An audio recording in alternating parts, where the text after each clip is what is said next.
What if a single drone could slip through Russian air defenses and destroy an An-26 in seconds? At 1347, 6 Ukrainian drones rise from the Black Sea and immediately drop into a low, aggressive run. Their altitude stays between 14 and 18 meters, skimming the wave tops where radar clutter is thickest. Speed holds near 185 to 195 kilometers per hour. Inside the Pantsir command vehicle near Kacha Air Base, the fire control display flickers. 6 contacts appear, then fracture. Radar returns stretch, collapse, and briefly vanish. Signature size fluctuates from the footprint of a small vehicle to near zero. Classification fails. The operator increases sensitivity, but the numbers refuse to settle. Velocity jumps, stabilizes, then jumps again. The system attempts to tag the tracks as sea clutter, rejects the result, and tries a second pass. No alert protocol fits what it is seeing. There is no warning phase. This is penetration. At 38 kilometers from shore, the drones subtly widen their spacing, just enough to complicate correlation without exposing intent. Engine heat remains low. Composite airframes absorb radar energy unevenly, forcing the software to guess. Each guess costs fractions of a second. By 1349, the picture is still unresolved. The Pantsir battery confirms only 3 facts. The targets are real. They are inbound, and they are flying with purpose. No one says attack, but hands move faster. A manual lock is attempted. The cursor slips, and the tracks blink. This is the moment before doctrine fails. When machines hesitate and humans must decide without certainty, the drones keep coming low and quiet, pressing the system into its weakest state. If your screen showed targets that refuse to behave like anything you trained for, would you wait for confirmation or act immediately? At 1350, 3 of the inbound drones break formation and begin to climb. Not fast, but deliberately controlled. Within seconds, their altitude jumps from sea skimming levels to over 2,100 meters. They punch through the layer where the Pantsir's radar expects low priority noise to disappear. The remaining drones stay low, invisible against the surface clutter, continuing their run toward Kacha. Inside the command vehicle, confusion turns into urgency. The 3 climbing contacts explode on the radar screen. Not physically, but digitally. Their radar cross-section swells by hundreds of %. Where there were once faint, unstable blips, there are now solid, confident returns. To the fire control computer, they no longer resemble drones. They resemble large, fast aircraft on a direct approach. Automatic prioritization engages. The system ranks the high-altitude targets as critical. Turret motors whine as the launch assembly slews upward. The operator has less than 2 seconds to intervene manually. At 1352, a 57 E6 missile, nearly 90 kilograms of steel and propellant, tears out of its canister. A second follows less than a second later. Both accelerate past Mach 3.5, climbing hard toward the bright, artificial threats in the sky. Each missile costs more than some entire drone production runs. But cost is irrelevant now. The screen shows danger, and doctrine demands response. The intercepts are flawless. Both decoys vanish in clean radar blooms. Inside the cabin, relief flashes briefly. The biggest threats are gone. Missile exhaust clouds the sensors, and tracking routines reset. For 4 to 5 seconds, the radar is forced to rebuild its picture from scratch. Sensitivity drops, and filters recalibrate. And below that blind layer, the remaining drones are already inside 15 kilometers. By 1353, the engagement has already climbed beyond local control. The drones are slow, moving at roughly 170 to 185 kilometers per hour. They are well below the profiles these systems are designed to destroy. Their altitude fluctuates between 40 and 120 meters, hugging terrain and sea haze. To human eyes, they are obvious. To the algorithms, they are a problem. Within seconds, Book M3 and S-400 elements begin to acquire the surviving tracks. The first Buk interceptor launches at 1354.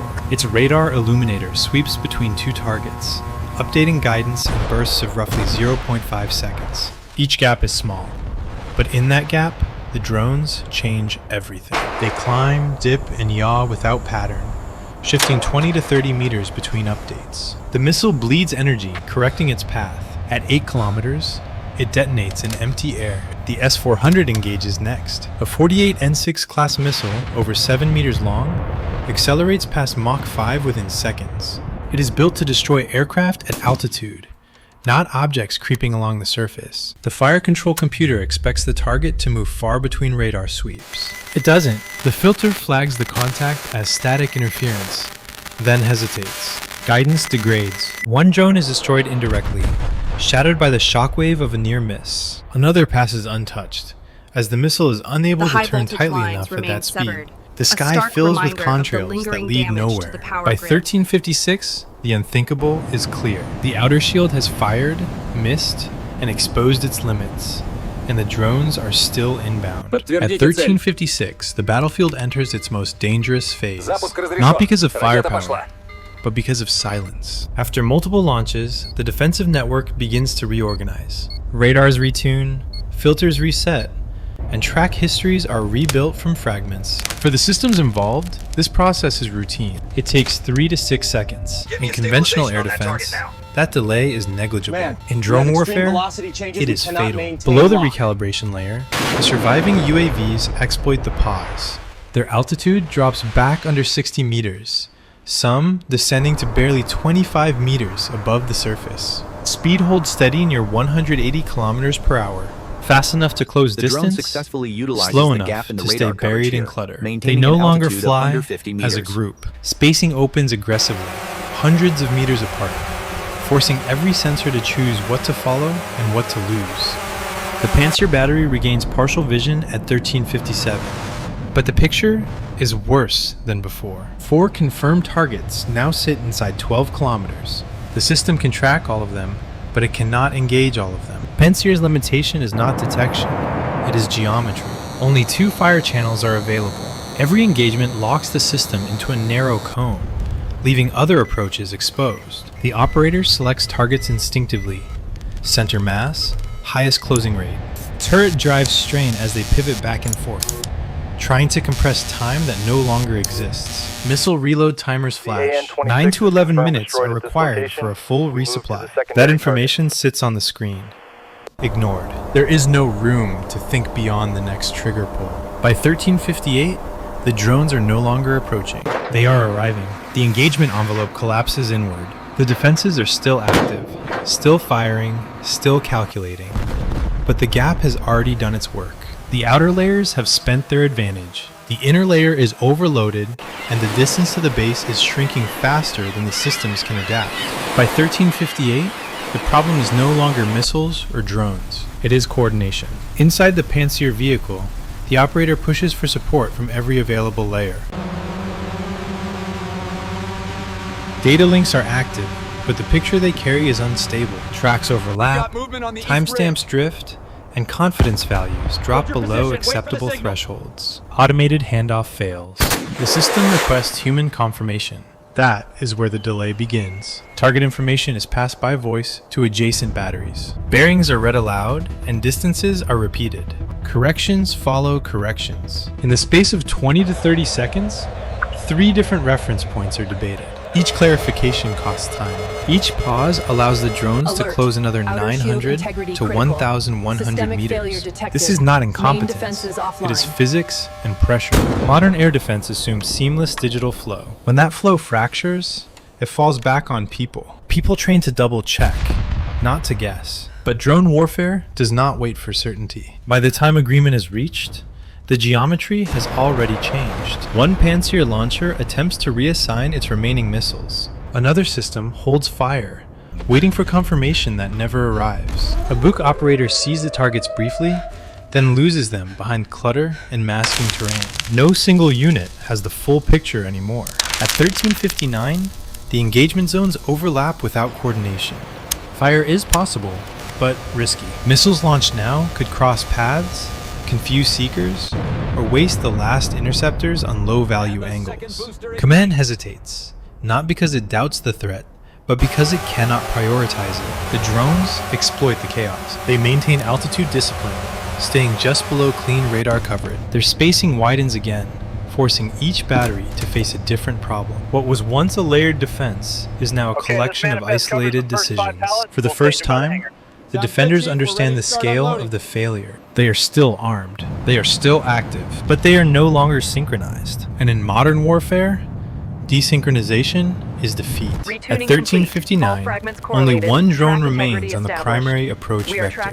It does not climb. It does not accelerate. Instead, it shifts laterally, sliding toward a corridor the defense network was never designed to see. The UAV drops to under 30 meters, aligning its course with a 330 kilovolt high voltage transmission line that feeds the Sevastopol rail grid. At this distance, the drone is less than 8 kilometers from Kacha Air Base.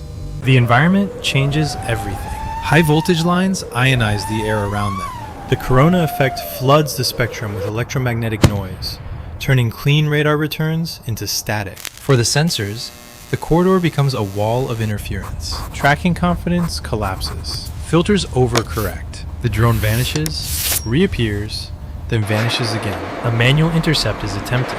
The final missile leaves its launcher without a stable lock, guided by estimated bearing and operator judgment. It detonates prematurely against a power tower, severing the line and plunging sections of the grid into blackout. The blast is loud, but the result is useless. The drone has already passed the interference zone. Inside the base perimeter, automation gives way to last resort defense. Two soldiers swing an old 23mm anti-aircraft gun, a system designed decades earlier to counter helicopters, not autonomous aircraft. There is no radar cue, no digital lead indicator, only eyesight and instinct. The drone's engine produces a thin mechanical whine, audible but difficult to place against the sirens. Tracer rounds fill the air.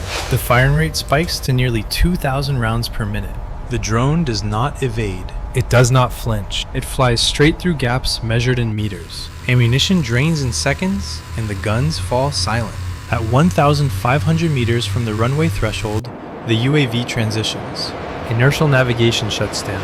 An onboard vision system takes control, scanning hangars, aprons, and parked aircraft. The camera compares shapes, angles, and shadows against a stored priority set. The match is instant. A transport aircraft sits exposed on the northern apron. Fuel trucks are parked nearby. At 14:01, the drone enters a shallow dive at 45 degrees. Its remaining control surfaces hold just long enough to maintain alignment. The warhead, approximately 25 kilograms of high-energy explosive, detonates on impact. The strike lasts seconds. The consequences do not. When the smoke clears, the lesson is unavoidable. The most advanced defenses were not defeated by speed or force, but by timing, terrain, and precision. A layered shield collapsed, not all at once, but one decision, one delay, and one blind corridor at a time. The engagement is over, and the airspace is forever changed. When the smoke finally lifted over Kacha Air Base, the result was impossible to ignore. A modern air defense network, layered, redundant, and backed by decades of doctrine, had been pushed past its limits by something it was never meant to face. Not a bomber, not a missile barrage, just a small, unmanned aircraft, guided by timing, terrain, and code. This was not a failure of courage or effort. Every system activated, and every operator responded.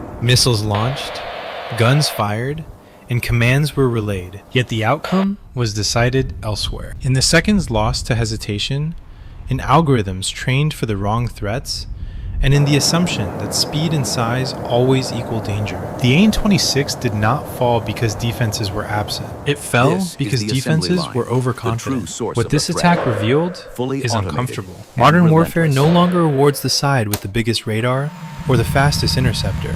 It rewards the side that understands how systems think, where they hesitate, and how easily they can be pulled out of rhythm. A few seconds of confusion outweighed billions of dollars in hardware. And this lesson doesn't stop at one airbase or one aircraft. It applies everywhere. Layered defenses are trusted without question. When technology grows complex, its blind spots grow with it. So now the question isn't whether this kind of attack can happen again. It is where and how soon. If you were responsible for protecting that airspace, what would you change first? The machines, the doctrine, or the people making the final call? Let me know your thoughts in the comments. If this breakdown helped you see modern warfare differently, don't forget to like, subscribe, and share. More analyses like this are coming soon.